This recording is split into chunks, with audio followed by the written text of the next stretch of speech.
So hey guys, welcome back to my channel buzz the button. My name is Chanchal और आज की class में हम बात करेंगे क्लास 11th के माइक्रो इकोनॉमिक्स के बारे में। माइक्रो इकोनॉमिक्स, अभी वर्ड आया इकोनॉमी। हम रोज अपनी लाइफ में वर्ड सुनते हैं, economy, Indian economy, US economy, Australian economy. पर ये इकोनॉमी का मतलब क्या होता है? इकोनॉमी क्या होती है ना, एक बेसिकली हमें एक सिस्टम होता है जो हमें एक सोर्स प्रोवाइड करती है कि हम अपनी जो लिविंग है उसको अर्न कर सकते हैं। देखो, इकोनॉमी जो होता है ना, किसी भी कंट्री की वर्ल्ड में कोई भी कंट्री हो, अगर उसकी इकोनॉमी स्ट्रांग नहीं है ना, तो वो कंट्री बिल्कुल भी स्ट्रांग नहीं माना जाता है। क्यों? क्योंकि अगर किसी कंट्री की इकोनॉमी स्ट्रांग नहीं होगी तो क्या होगा कि वो दूसरी कंट्री से लोन लेगा। अगर वो दूसरी कंट्री से लोन लेगा तो वो जो दूसरी कंट्री जिससे उसने लोन लिया वो उस पर दबाव डालेगी, वो उसकी फॉरेन पॉलिसीज को इन्फ्लुएंस करेगी और वो इंडिपेंडेंट कंट्री होने के बावजूद भी उस कंट्री का उस पर इन्फ्लुएंस इतना आ जाएगा कि वो एक तरह से उस पर डिपेंड हो जाएगी पूरी तरह से, और जो वो कहेगी उसको वो करना पड़ेगा। जैसे अभी चाइना जो है वो पाकिस्तान को इतना लोन प्रोवाइड करता है, तो पाकिस्तान को वो हर चीज करनी पड़ती है जो चाइना से कहता है। ठीक है, अब जैसे अभी सऊदी अरेबिया और पाकिस्तान के रिलेशंस जो है वो बहुत बिगड़े हैं, क्योंकि जो सऊदी अरेबिया है वो पाकिस्तान को उसने लोन दिया था पाकिस्तान को। अब पाकिस्तान उसके अगेंस्ट होने लग गया, तो सऊदी अरेबिया ने बोला तो मेरे अगेंस्ट आएगा, ले मैं तेरे को लोन देना ही बंद कर दिया, और पाकिस्तान की इकोनॉमी पे उसका बहुत ज्यादा असर पड़ा। तो ये सब इकोनॉमी की हम बात कर रहे हैं, तो ये है क्या?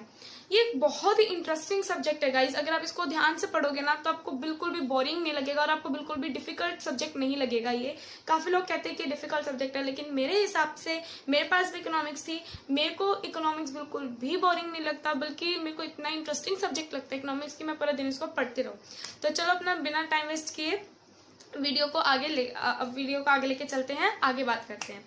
देखो, अब हम बात करेंगे माइक्रो इकोनॉमिक्स की। तो मैंने इकोनॉमी बताया भी क्या है। And economy is a system which provides people the means to work and earn a living.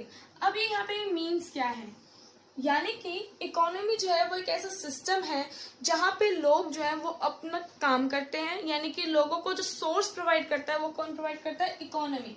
Means का मतलब है सोर्स, और ये सोर्स क्या होगा? ये सोर्स होगा रिसोर्सेज। देखो, कोई भी कंट्री कुछ भी प्रोडक्शन नहीं कर सकती जब तक उसके पास रिसोर्सेज नहीं है। अभी रिसोर्सेज क्या है? नेचुरल रिसोर्सेज भी हो सकते हैं, मैन मेड रिसोर्सेज भी हो सकते हैं, आपने छोटी क्लासेस में पढ़ा होगा। तो an economy is a system which provides people the means to work and earn a living. जैसे कि हमारी कंट्री में हमने देखा कि हम रेस्टोरेंट जाते हैं, हम वहाँ पे जाके खाना खाते हैं, हम सिनेमा जाते हैं। तो हम क्यों जाते हैं? हम एंटरटेनमेंट पर्पस के लिए जाते हैं। यानी कि कोई भी चीज हम करते हैं तो उसके पीछे एक सोर्स होता है जो हमें जो हमारी लिविंग है उसको हमें प्रोवाइड करता है। हम कोई भी चीज, यानी कि इकोनॉमिक सिस्टम हो गया जिसमें हमें लोगों को क्या प्रोवाइड करता है? वो मीन्स प्रोवाइड करता है to work and earn a living. ठीक है, ये है इकोनॉमी का मतलब। Vital process of economy. अब इकोनॉमी में जो सबसे जरूरी प्रोसेस होते हैं जिसके बिना इकोनॉमी कुछ भी नहीं है, वो क्या होते हैं? एक कंट्री में मान लो अगर प्रोडक्शन नहीं हो रही है, तो अगर जब तक प्रोडक्शन ही नहीं होगी तो उसको कंज्यूम, अगर मान लो तुम्हारी डिमांड भी होगी तुम्हारी कंट्री में किसी चीज की, लेकिन आप लोगों के पास उस चीज की प्रोडक्शन ही नहीं है, वो चीज आप प्रोड्यूस ही नहीं कर रहे हो, तो उसका कोई फायदा नहीं है उस डिमांड का। ठीक है ना? तो क्या, उससे महंगाई बढ़ेगी। तो जो वाइटल प्रोसेसेस होते हैं इकोनॉमी का, सबसे वाइटल होता है प्रोडक्शन। प्रोडक्शन ना एक प्राइमरी होता है। जैसे छोटी क्लासेस में क्या होता है कि आप सबसे पहले अपनी प्री प्राइमरी से शुरू करते हो, यूकेजी, एलकेजी इन से शुरू करते हो, क्योंकि आपको एबीसीडी सिखाते हैं। ये ना इकोनॉमी का एबीसीडी है, प्रोडक्शन। यानी कि जब तक प्रोडक्शन नहीं होगी इकोनॉमी में तो आगे कोई प्रोसेस हो ही नहीं सकता। प्रोडक्शन जो है वो इनकम को जनरेट करने में सबसे बड़ा इंपॉर्टेंट रोल प्ले करता है। अब प्रोडक्शन हुई यानी कि गुड्स प्रोड्यूस किए गए। प्रोडक्शन मतलब गुड्स को प्रोड्यूस करना। ठीक है, गुड्स को बनाना, गुड्स और सर्विसेज। ठीक है, अब ये जो गुड्स और सर्विसेज प्रोड्यूस किए गए हैं उनको कंज्यूम करेगा। कौन कंज्यूम करेगा? कंज्यूमर कंज्यूम करेगा, है ना? तो अब ये जो गुड्स होते हैं ना, इनको हम दो चीजों के लिए यूज कर सकते हैं, या तो कंजप्शन के लिए या फिर इन्वेस्टमेंट के लिए। Investment, capital formation. अभी इन्वेस्टमेंट क्या होती है? यानी कि आप किसी भी गुड्स को आप फर्दर प्रोडक्शन में उसका यूज कर रहे हो। ठीक है, तो यानी कि या तो आप उसका कंजप्शन करोगे या फिर आप उसको कैपिटल फॉर्मेशन में यूज करोगे, यानी कि इन्वेस्टमेंट में यूज करोगे। जो इन्वेस्टमेंट होती है वो 1 साल से ज्यादा क्या होती है, जब हम इन्वेस्टमेंट करते हैं ना तो उसका हमें आने वाले टाइम में प्रॉफिट मिलता है। बेसिकली हम इसलिए ही इन्वेस्टमेंट करते हैं। तो 3 इंपॉर्टेंट प्रोसेसेस कौन से, production, consumption and capital formation. आपको पता होगा यूएसए की जो इकोनॉमी है वो सबसे स्ट्रॉन्गेस्ट इकोनॉमी मानी जाती है। वो इसलिए क्योंकि जो यूएस है ना उसकी प्रोडक्शन इतनी ज्यादा स्ट्रॉन्ग है कि वो इतना सब कुछ प्रोड्यूस करता है और वो अलग अलग कंट्रीज में अपने गुड्स को सेल करता है और वहां से वो बहुत ज्यादा प्रॉफिट अर्न करता है और उस प्रॉफिट से वो अपनी कंट्री की डेवलपमेंट करता है। तो जब तक प्रोडक्शन नहीं होगी, प्रोडक्शन हो भी गई उसके लिए कंज्यूमर्स नहीं होंगे तो कंजप्शन कहाँ से होगी, उस प्रोडक्शन का कोई फायदा नहीं है, वो वेस्ट जाएगी। तो production, consumption and capital formation ये तीनों ही बहुत इंपॉर्टेंट है। जैसे आपकी मम्मा ने खाना बनाया, आपकी मम्मा ने आपकी मम्मा ने मान लो कि आपके घर में खाना बना, ठीक है, अगर उसको खाने वाला नहीं होगा तो क्या होगा, वो खाना खराब हो जाएगा, वेस्टेज होगी, मनी की भी वेस्टेज होगी, टाइम की भी वेस्टेज होगी। तो कंजप्शन इज मोस्ट इम्पोर्टेंट, या बोले कि ये तीनों ही जो होते हैं ये इकोनॉमी के सबसे इम्पोर्टेंट प्रोसेसेस होते हैं। अब आगे चलते हैं, इकोनॉमी को पढ़ने का मकसद क्या है। हम कोई भी चीज करते हैं ना तो उसके पीछे एक मकसद होता है, हमारा एक हम इस काम को क्यों कर रहे हैं, हम ये चीज देख के उस काम को करते हैं, राइट। तो हम क्यों कर रहे हैं, हम इकोनॉमी क्यों पढ़ रहे हैं। आप रेस्टोरेंट जाते हो, आप क्यों जाते हो, आप खाना खाने जाते हो, आप सिनेमा हॉल क्यों जाते हो, आप मूवी देखने जाते हो, आप कहीं मान लो कि आप कहीं घूमने चले गए तो आप एंटरटेनमेंट पर्पज से जा रहे हो। आप अगर मैथ्स पढ़ रहे हो तो आप मैथ्स क्यों पढ़ रहे हो, हर एक चीज का एक मकसद होता है उस चीज को करने का। इसलिए इकोनॉमी हम क्यों पढ़ते हैं, इकोनॉमी बेसिकली हम सिर्फ एक छोटे से वर्ड की वजह से हम इकोनॉमी पढ़ते हैं। और ये एक छोटा सा जो वर्ड है ना उसका इतना डीप मीनिंग है, और वो वर्ड कौन सा है, वो है स्कार्सिटी। स्कार्सिटी का मतलब क्या होता है, आपने कई बार सुना होगा इस चीज की कमी। इस चीज की कमी का मतलब क्या है, जैसे मान लो कि आप किसी शॉप पे गए, ठीक है, आपको 10 किलो चावल चाहिए और जो शॉपकीपर है उसके पास सिर्फ 5 किलो चावल बचे हैं, तो आप क्या बोलोगे, अरे भाई नहीं ये तो बहुत कम चावल है, मेरे को तो 10 किलो चाहिए। यानी कि कम क्या है कि उसके पास जो सप्लाई है उसके रिलेशन में आपकी जो डिमांड है वो बहुत ज्यादा हाई है, यानी कि जितनी उसके पास सप्लाई है उससे ज्यादा आपकी डिमांड है। तो जब हमारी डिमांड हमारी सप्लाई से ज्यादा हो जाती है तो उस केस में क्या होता है, स्कार्सिटी हो जाती है। It refers to the limitation of supply in relation to demand for a community, यानी कि लिमिटेशन ऑफ सप्लाई। अब सप्लाई किस चीज की, यहाँ सप्लाई हो रही है रिसोर्सेज की, गुड्स एंड सर्विसेज की। देखो कोई भी चीज की कमी जब तक नहीं होगी जब तक उसकी डिमांड नहीं होगी। कोई भी हमारे जो रिसोर्सेज है ना हमारे वर्ल्ड में वो बिल्कुल भी कम नहीं है, लेकिन जो ह्यूमन वांट्स हैं वो इतनी ज्यादा है कि इनकी अवेलेबिलिटी जो है वो उनकी शॉर्टेज हो जाती है, और इस शॉर्टेज को हम कहते हैं स्कार्सिटी। ठीक है, तो ये था स्कार्सिटी का मतलब।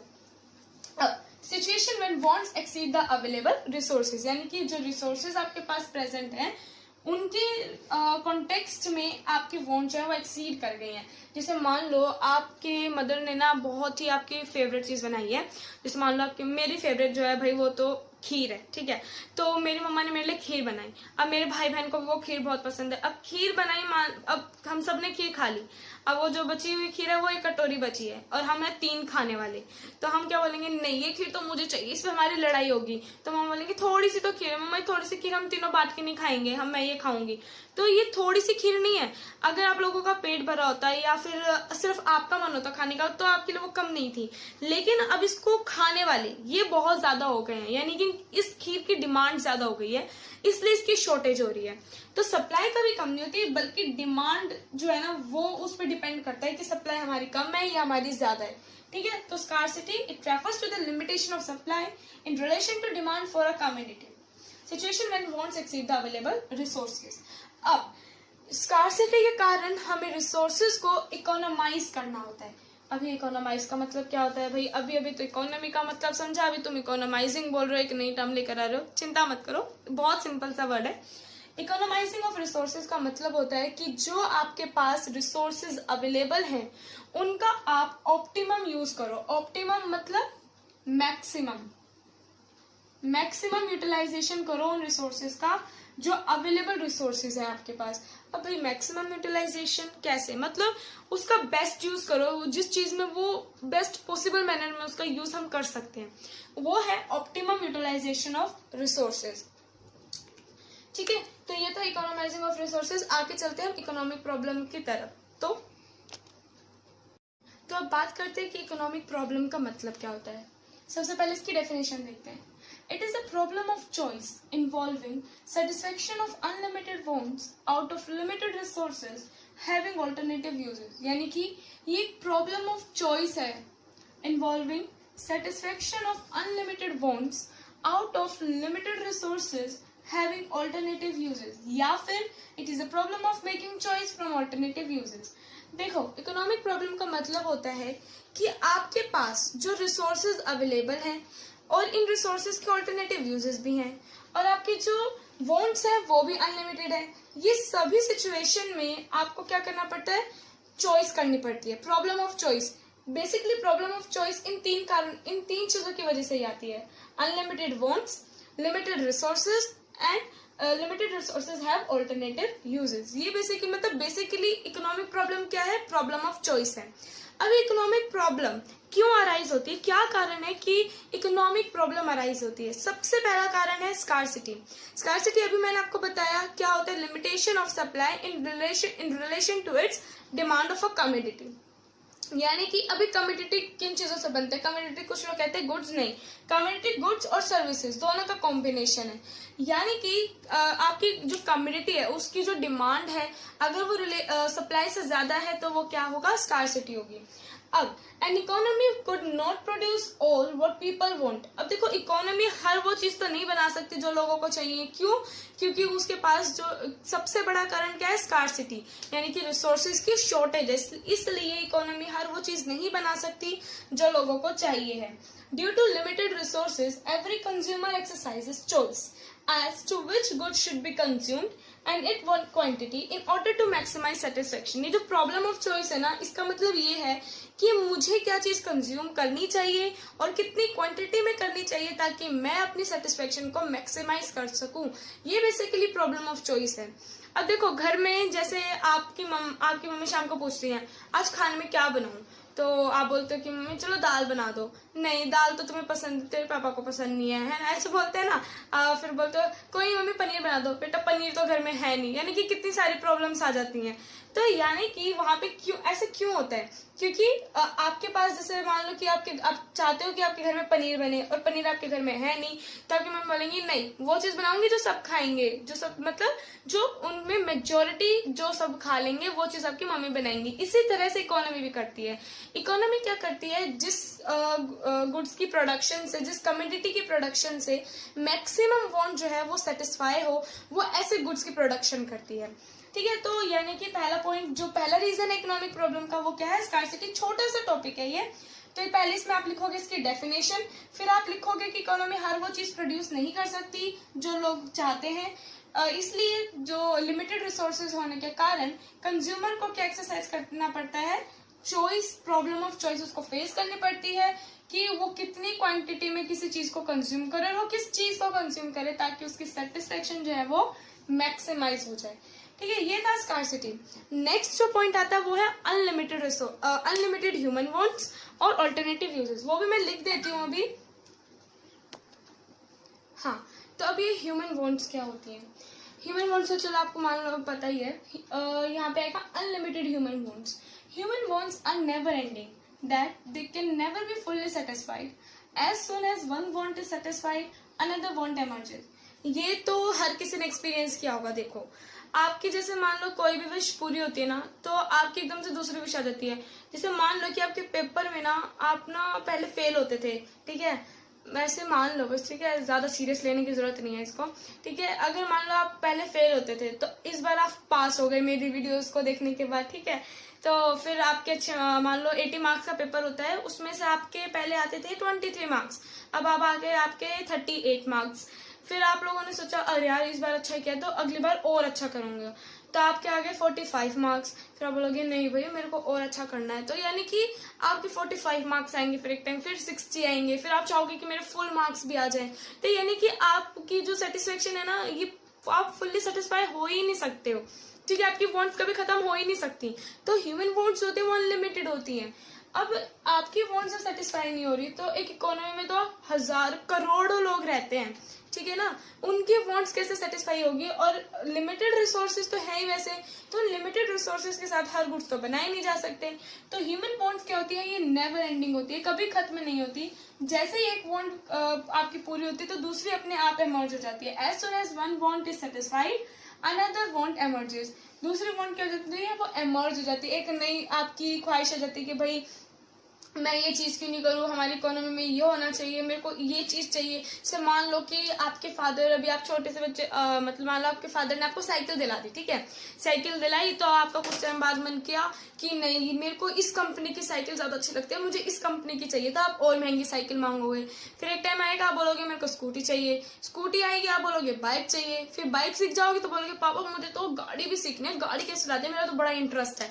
तो यानी कि आपकी वांट जो है वो बार बार बढ़ रही है, अनलिमिटेड ह्यूमन वांट्स हैं, ठीक है। Wants of the people are unlimited and keep on multiplying, वही कि हर बार मल्टीप्लाई होती रहती है, कभी सब्ट्रैक्ट नहीं होती है। आपके हर बार नई की नई वांट, एक नई वांट आ जाती है and can not be satisfied due to limited resources. और रिसोर्सेज क्या है, लिमिटेड। देखो ये तीनों पॉइंट जो है वो एक दूसरे से इंटरकनेक्टेड है, यानी कि आपकी ह्यूमन वांट ज्यादा है इसलिए रिसोर्सेज की लिमिटेशन है। रिसोर्सेज की लिमिटेशन क्यों है, क्योंकि आपकी ह्यूमन वांट ज्यादा है ना। तो और इन रिसोर्सेज के अल्टरनेटिव यूजेस भी हैं। तो लिमिटेड रिसोर्सेज के साथ आपकी हर वांट सेटिस्फाई नहीं हो सकती। It is an ongoing cycle. Ongoing cycle मतलब ये कभी खत्म नहीं होता, वही मतलब बार बार अलग अलग लैंग्वेज में एक ही चीज रिपीट हो रही है एक तरह से, है ना। अब बात करते हैं इसका थर्ड पॉइंट जो है वो है अल्टरनेटिव यूजेस। अभी हमने बात की ह्यूमन वांट्स, उससे पहले हमने बात की स्कार्सिटी की। अब बात करते हैं अल्टरनेटिव यूजेस। देखो प्रॉब्लम यहीं पे आके खत्म नहीं होती कि रिसोर्सेज की शॉर्टेज है या फिर हमारी वांट्स अनलिमिटेड है, बल्कि सबसे बड़ी चीज यहाँ पे आ जाती है कि रिसोर्सेज जो है उनके अल्टरनेटिव यूजेस हैं। जैसे मान लो अगर आपको एक पार्टी में जाना है, अब अगर आपके पास एक ड्रेस होती तो आप वो पहन के चले जाते, आपको कोई चिंता नहीं थी, ठीक है। लेकिन अब आपके पास 10 नई ड्रेसेस हैं, आप लोग ये पहनूं, एक घंटा तो आप उसको सोचने में लगा दोगे। जो ज्यादातर लड़कियां लेडीज करती हैं, बोलते हैं कि भाई लड़कियां इतना टाइम लगाती है, पहले तो सेलेक्ट ही नहीं होती इनकी ड्रेसेस। क्यों नहीं होती इतनी ड्रेसेस है, फिर उसमें सेलेक्ट करने में टाइम लगाएंगी, हाँ ये ड्रेस पहनो, नहीं ये ज्यादा चाहिए। कि ऑल्टरनेटिव यूजेस जब आपके पास आ जाते हैं तो आपके पास प्रॉब्लम ऑफ चॉइस आ जाती है ना। तो resources are not only limited but they can also be put to various uses. यानी कि रिसोर्सेज लिमिटेड है, सिर्फ यही एक प्रॉब्लम नहीं है, बल्कि इनके जो यूजेस हैं वो भी बहुत ज्यादा है। जैसे एक रिसोर्स के अलग अलग यूजेस है। मान लो पेट्रोल है, पेट्रोल का आप अलग अलग यूजेस में ला सकते हो। जैसे आप जनरेटर में उसको यूज कर सकते हो, आप मशीन्स में उसको यूज कर सकते हो, है ना। तो यानी कि अलग अलग यूजेस है, व्हीकल्स में यूज कर सकते हो। लेकिन यहाँ सबसे बड़ी प्रॉब्लम आ जाती है कि आप एक रिसोर्स को एक टाइम पे एक ही यूज में लगा सकते हो। यानी जैसे पेट्रोल है, आपके पास मान लो कि 2 लीटर की एक बोतल है, उसमें पेट्रोल है।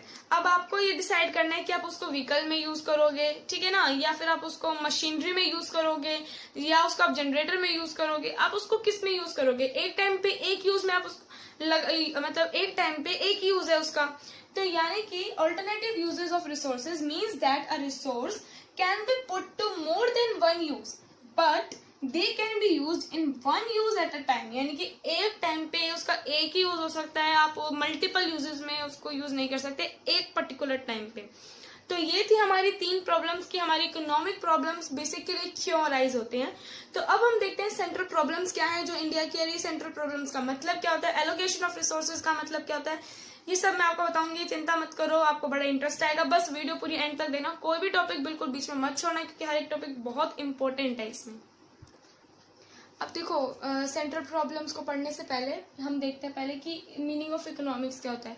हम बार बार ये वर्ड यूज कर रहे हैं, इकोनॉमिक्स इकोनॉमिक्स इकोनॉमिक्स। अब इसका मतलब क्या है भाई, मेरे को ये समझा दो पहले, तो ये क्लियर करो दीदी।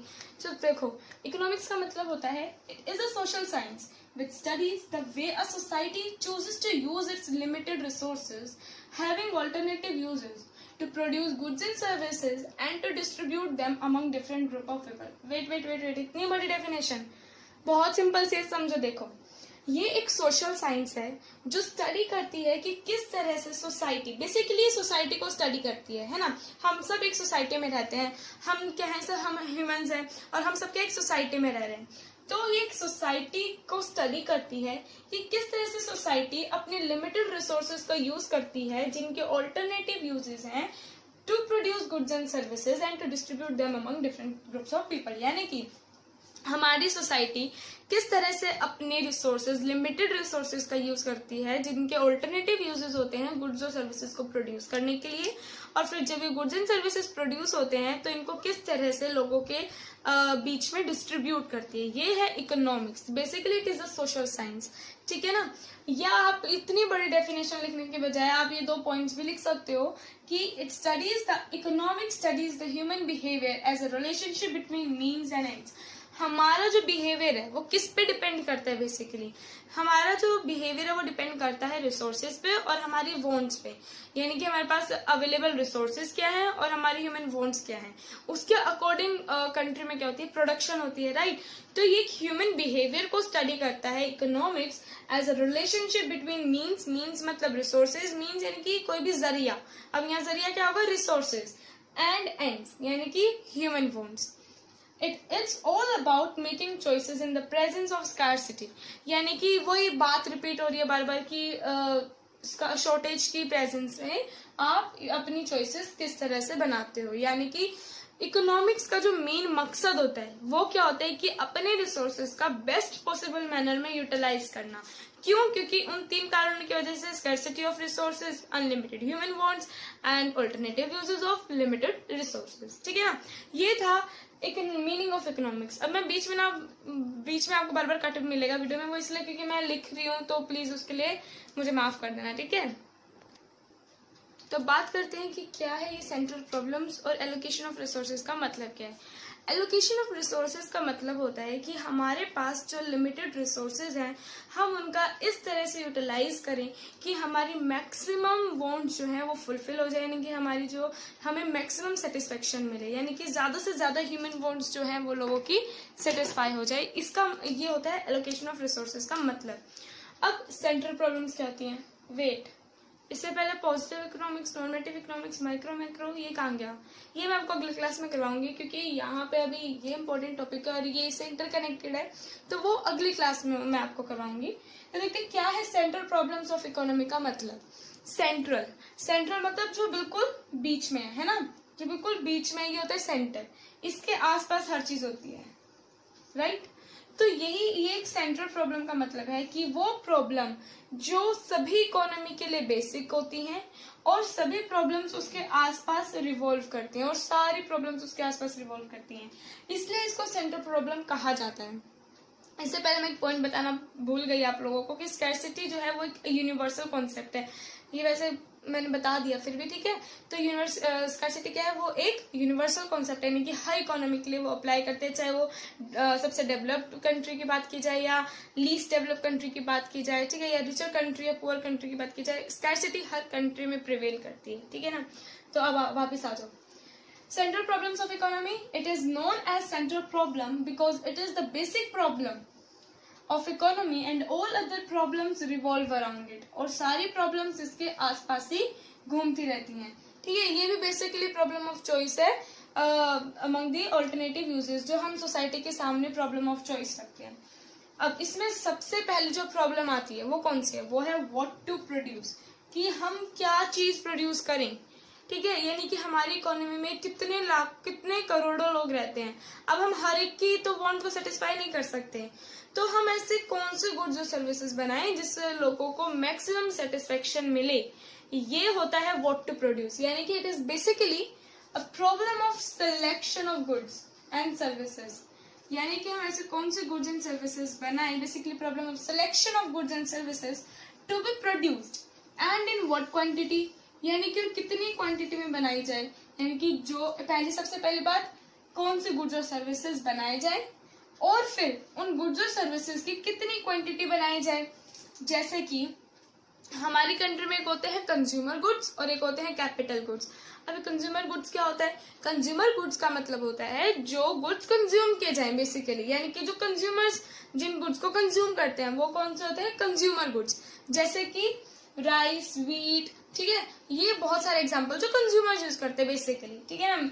और एक होते हैं कैपिटल गुड्स। अभी कैपिटल गुड्स क्या होते हैं? कैपिटल गुड्स का मतलब होते हैं वो गुड्स जो हमारी कंट्री की फर्दर प्रोडक्शन में मदद करते हैं, वो गुड्स जैसे मशीनरी, इक्विपमेंट्स और टूल्स अलग अलग, ठीक है ना। तो ये होते हैं कैपिटल गुड्स। अब हमारी कंट्री पे, हमारी इकोनॉमी का यहाँ पे प्रॉब्लम आ जाती है उसको कि भाई मैं कंज्यूमर गुड्स बनाऊं या कैपिटल गुड्स बनाऊं, और कंज्यूमर गुड्स अगर मैं बना रहा हूँ तो कितनी क्वांटिटी में बनाऊं, और कैपिटल गुड्स बना रहे हूँ तो कितनी क्वांटिटी में बनाएं। क्योंकि मान लो अगर आप सारे कंज्यूमर गुड्स बनाने लग जाओगे तो मशीनरी कहाँ से लाओगे, और मशीनरी तो चाहिए ही ये कंज्यूमर गुड्स को बनाने के लिए। मान लो आप सारे कैपिटल गुड्स बनाने लग गए, कैपिटल गुड्स बनाओगे तो उनका फायदा क्या होगा? जब तक कंज्यूमर उन गुड्स को कंज्यूम नहीं करेगा, राइट। अब कोई मशीनरी या टूल्स, ये वेपन्स, इक्विपमेंट्स, ये तो नहीं खा सकता, खाएगा क्या? राइस, व्हीट, ये सब कुछ खाएगा। तो यानी कि दोनों गुड्स बनाने हैं, लेकिन कितनी क्वांटिटी में बनाने हैं और प्रायोरिटी किसको देनी है, यहाँ डिपेंड इस चीज पे करती है बात। यानी कि it is basically a problem of selection of goods and services. अब इसी तरह से सिविल गुड्स बनाए जाए या फिर वॉर टाइम गुड्स बनाए जाए। सिविल गुड्स होते हैं जो पीस टाइम गुड्स होते हैं। अब पीस टाइम गुड्स में कंज्यूमर गुड्स भी आते हैं, कैपिटल गुड्स भी आते हैं, ठीक है ना। और एक होते हैं वॉर टाइम गुड्स जो वॉर के दौरान यूज किए जाते हैं, जैसे वेपन्स हो गए, है ना, और न्यूक्लियर बॉम्ब्स हो गए, ये होते हैं वॉर टाइम गुड्स, ठीक है। गन्स बनाना, टैंक्स बनाना, ये हो गए वॉर टाइम गुड्स। अब यानी कि डिपेंड करता है कि हम बटर ब्रेड बनाएं या फिर गन्स बनाएं, टैंक्स बनाएं, ठीक है। अब मान लो देखो यहाँ पे एक चीज जरूरी है, दोनों चीज बनाना, क्योंकि हम वॉर टाइम गुड्स नहीं बनाएंगे तो हम इकोनॉमी को, अपनी कंट्री को बाहर से प्रोटेक्ट नहीं कर पाएंगे, क्योंकि हमारे सोल्जर्स के पास उतनी एडवांस टेक्नोलॉजी नहीं होंगी, उतने एडवांस गन्स, टैंक्स, मशीन्स ही नहीं होंगी। अब अगर हम सिविल गुड्स बनाते हैं, ठीक है, वॉर टाइम गुड्स नहीं बनाएंगे तो हमारी सिक्योरिटी पे दिक्कत आ जाएगी। सिविल गुड्स नहीं बनाएंगे तो हमारी कंट्री में भूखमरी आ जाएगी, है ना। क्या होगा कि लोगों के पास खाना ही नहीं होगा खाने के लिए। तो इतनी बड़ी प्रॉब्लम, सबसे पहली प्रॉब्लम आती है कि हम क्या चीज बनाएं, और जो चीज हम बना रहे हैं वो कितनी क्वांटिटी में बनाएं। तो it is also involves decision regarding the quantity to be produced. अब यहाँ पे देखो, ये जो मैंने पॉइंट्स लिखे हैं ना, उससे ज्यादा लिखने की आपको बिल्कुल भी जरूरत नहीं है, ठीक है ना। तो सबसे बड़ा कारण क्या होता है, यानी कि हम पहले लिखेंगे कि डेफिनेशन क्या है व्हाट टू प्रोड्यूस की, फिर 2 लाइन में एक्सप्लेनेशन दे देंगे, उसमें एग्जांपल आ जाएगा, फिर हम बता देंगे कि भाई इसका रीजन क्या है, कि ये प्रॉब्लम क्यों आती है। ये प्रॉब्लम आती है जो हमने अभी 3 इकोनॉमिक प्रॉब्लम के रीजंस पढ़े थे, scarcity of resources, unlimited human wants, alternative uses. Central problems को आप इकोनॉमिक प्रॉब्लम्स भी कह सकते हो, इकोनॉमिक प्रॉब्लम, ठीक है ना। ये तो है what to produce, how to produce, for whom to produce, ये तो है इकोनॉमिक प्रॉब्लम, सेंट्रल प्रॉब्लम। अब इनके रीजन जो है वो scarcity of resources, unlimited human wants, alternative uses, ठीक है। यानी कि ये प्रॉब्लम किस वजह से अराइज करते हैं, due to scarcity of resources, unlimited human wants and alternative uses. अब इसका गाइडिंग प्रिंसिपल क्या है, यानी कि इसका मेन मकसद क्या है, allocate the resources in a manner which gives maximum aggregate satisfaction. यानी कि हम इस तरह से रिसोर्सेज को एलोकेट करें, यानी कि इस तरह से रिसोर्सेज को असाइन करें कि उनको हम किस चीज में यूज करेंगे कि जिससे हमें मैक्सिमम सेटिस्फेक्शन मिल सके, हमारी मैक्सिमम ह्यूमन वांट्स जो है वो सेटिस्फाई हो सके। मैक्सिमम क्योंकि सारी हो ही नहीं सकती, कोई कंट्री ऐसी नहीं है, यहाँ तक कि यूएसए जिसे सबसे स्ट्रॉन्गेस्ट इकोनॉमी कहा जाता है, वो भी अपने हर कंज्यूमर की, अपने हर इंडिविजुअल की, अपने हर सिटीजन रेजिडेंट की हर एक वांट को सेटिस्फाई नहीं कर सकती है, ठीक है। ये तो हमारा व्हाट टू प्रोड्यूस। अब हम बात करेंगे for how to produce and for whom to produce. Basically मैं थोड़ा सा बता देती हूँ हाउ टू प्रोड्यूस है क्या, क्योंकि वीडियो बहुत ज्यादा लंबी हो जाएगी। तो हाउ टू प्रोड्यूस का मतलब होता है, या फिर मैं लिख दूँ, चलो लिख देती हूँ। अभी हमने बात की कि व्हाट टू प्रोड्यूस की प्रॉब्लम क्या है, अब हम बात करते हैं हाउ टू प्रोड्यूस। और फॉर होम टू प्रोड्यूस मैं अगले क्लास में बताऊंगी, क्योंकि अभी वीडियो बहुत ज्यादा लंबी हो रही है तो फिर आप लोग भी बोर हो जाओगे, ठीक है। तो हाउ टू प्रोड्यूस क्या है, this problem refers to the selection of technique to be used for production of commodity. अब आप लोगों ने ये तो देख लिया कि आपको कौन से गुड्स और सर्विसेज की प्रोडक्शन करनी है, लेकिन अब उन गुड्स को प्रोड्यूस करने के लिए आपको किसी टेक्निक की जरूरत भी पड़ेगी। अब आपको कौन सा टेक्निक यूज करनी है, यहाँ पे ये प्रॉब्लम अराइज हो जाती है। तो यानी कि हाउ टू प्रोड्यूस क्या है, किस तरह से प्रोड्यूस किया जाए, यानी कि कौन सी टेक्निक यूज की जाए प्रोडक्शन के लिए। तो हमारे पास दो तरीके की टेक्निक होती हैं, एक तो होती है लेबर इंटेंसिव टेक्निक जिसे LIT कहा जाता है, और एक होती है कैपिटल इंटेंसिव टेक्निक जिसे CIT कहा जाता है। लेबर इंटेंसिव टेक्निक के नाम से आपको पता चल रहा है जिसमें लेबर का ज्यादा यूज हो और कैपिटल का कम यूज हो, यानी कि जो लेबर है उनका ज्यादा यूज हो और जो मशीनरी है उनका कम यूज हो, ठीक है। और कैपिटल इंटेंसिव टेक्निक का मतलब है कि आपका कैपिटल का ज्यादा यूज हो रहा है और लेबर का कम यूज हो रहा है। अच्छा, जैसे अब इंडिया में है, इंडिया में क्या है कि इंडिया में लेबर इंटेंसिव टेक्निक है, ठीक है ना, और USA में क्या है, कैपिटल इंटेंसिव टेक्निक है, यानी कि वहाँ कैपिटल का ज्यादा यूज होता है, लेबर का कम यूज होता है। और इंडिया में लेबर का ज्यादा यूज होता है और कैपिटल का कम यूज होता है। अगर मैं बोलूँ टेक्सटाइल को आप यानी कि क्लोथ्स को आप दोनों टेक्निक से बना सकते हो, लेकिन डिपेंड करता है कि आपके वहां पे अवेलेबिलिटी ऑफ फैक्टर्स क्या है, आपके वहां पे अवेलेबिलिटी ऑफ फैक्टर्स क्या है और उनके रिलेटिव प्राइस क्या है। देखो बहुत ध्यान से समझना ये चीज। इंडिया में क्या है, इंडिया में लेबर अनएम्प्लॉयमेंट बहुत ज्यादा है, लेबर बहुत ज्यादा है, और हमारे यहाँ पे जो लेबर है वो भी उनके जो प्राइसेस है वो भी चीप है। लेकिन अमेरिका में क्या है, लेबर की कमी होने के कारण वहां पे एक जो सर्वेंट होता है ना उसके प्राइसेस भी इतने ज्यादा हाई होते हैं, वो भी इतनी ज्यादा प्राइस डिमांड करता है, तो वहां पे कैपिटल इंटेंसिव टेक्निक यूज की जाती है। अगर अब हम लोग कहते हैं नहीं भाई हमारी कंट्री की भी डेवलपमेंट करो, हमारी कंट्री में भी ज्यादा यूज होना चाहिए कैपिटल का, लेकिन ध्यान से सोचो, अगर हमारी कंट्री में कैपिटल का ज्यादा यूज होने लगेगा, लेबर का कम यूज होने लगेगा, तो हमारी कंट्री में अनएम्प्लॉयमेंट राइटिंग बहुत गंदी है मेरी, मुझे पता है, अनएम्प्लॉयमेंट जो है वो इंक्रीज कर जाएगी, और अगर अनएम्प्लॉयमेंट इंक्रीज करेगी तो हमारी कंट्री में महंगाई बढ़ेगी, है ना।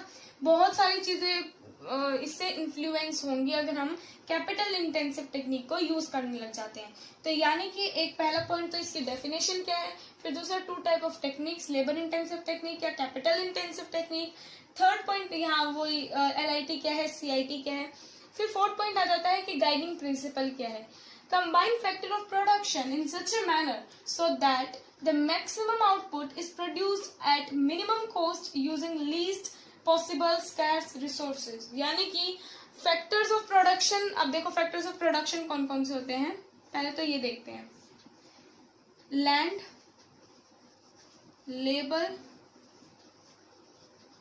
Capital, entrepreneur, raw material. ये सब क्या है, ये सब है फैक्टर्स ऑफ प्रोडक्शन, यानी कि जो प्रोडक्शन में मदद करते हैं उन्हें हम कहते हैं फैक्टर्स ऑफ प्रोडक्शन।